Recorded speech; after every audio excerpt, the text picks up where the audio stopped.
Part 1. The Sound in the Night. It started with a sound. Not a whisper, not a growl, not even footsteps. It was a hollow, metallic ringing, echoing faintly through the small American town of Ashgrove. Tung Tung Sahur. At first, people thought it was construction noise from the old railroad. But the trains hadn't run through Ashgrove in nearly 20 years. One night, Evelyn Carter, a 29-year-old journalist, was walking home from her late shift when she heard it. She froze in the middle of the empty street. The sound came from somewhere behind her. A deep metallic clang, followed by a low, breathy word she swore was Sahur. "Hello?" she called out, her breath misting in the cold night air. Silence. Then again. Tung Tung Sahur.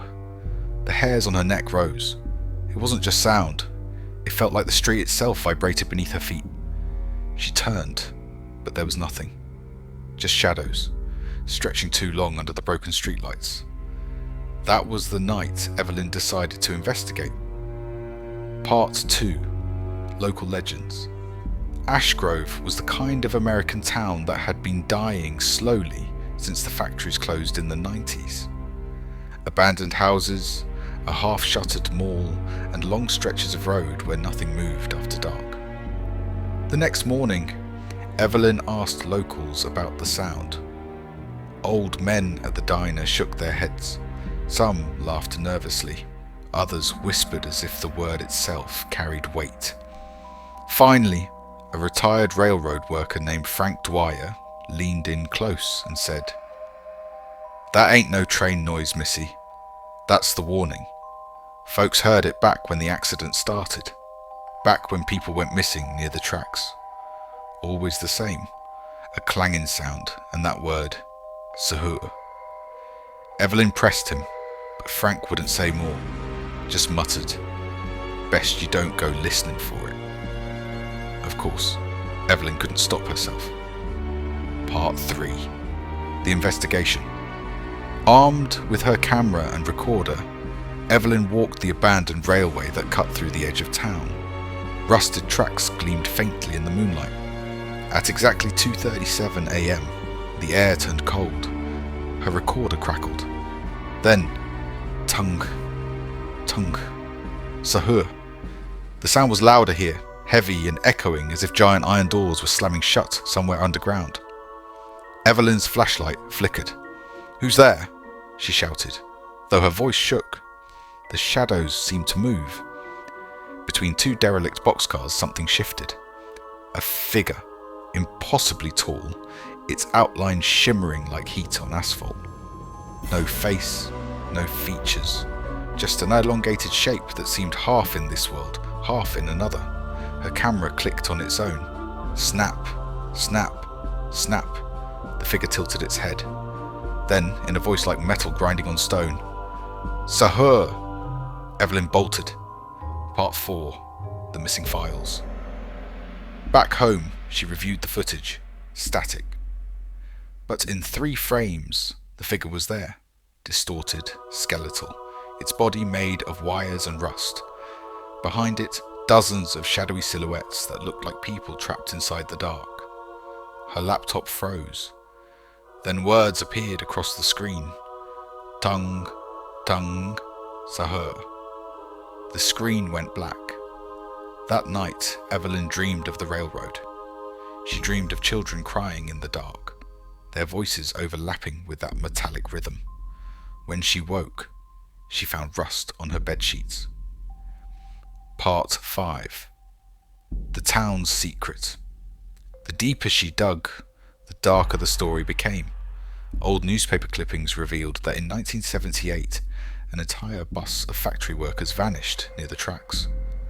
No bodies were ever recovered.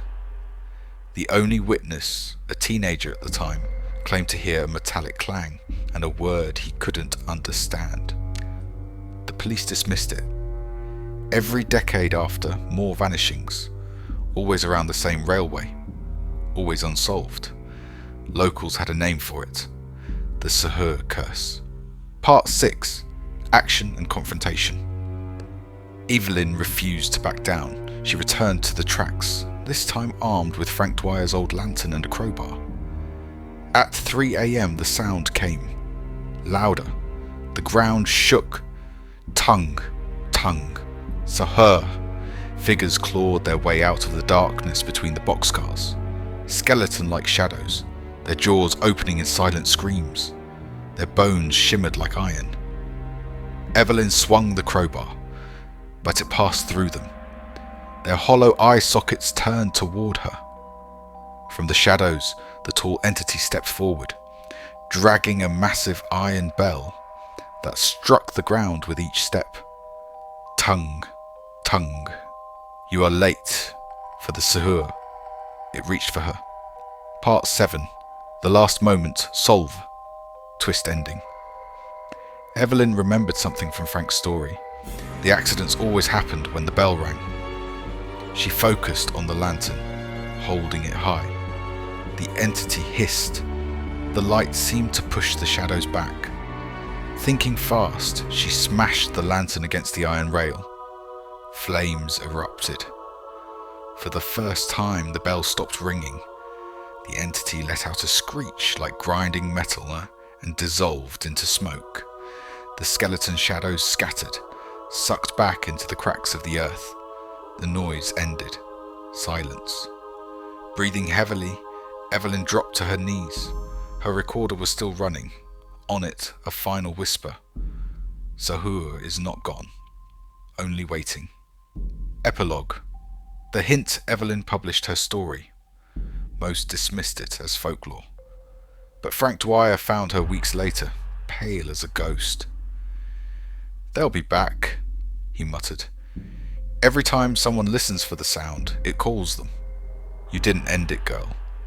You just delayed it." That night, Evelyn was editing her article when her phone buzzed. A new voicemail. She pressed play. Tung, Sahur. Her blood froze. The sound was inside her apartment,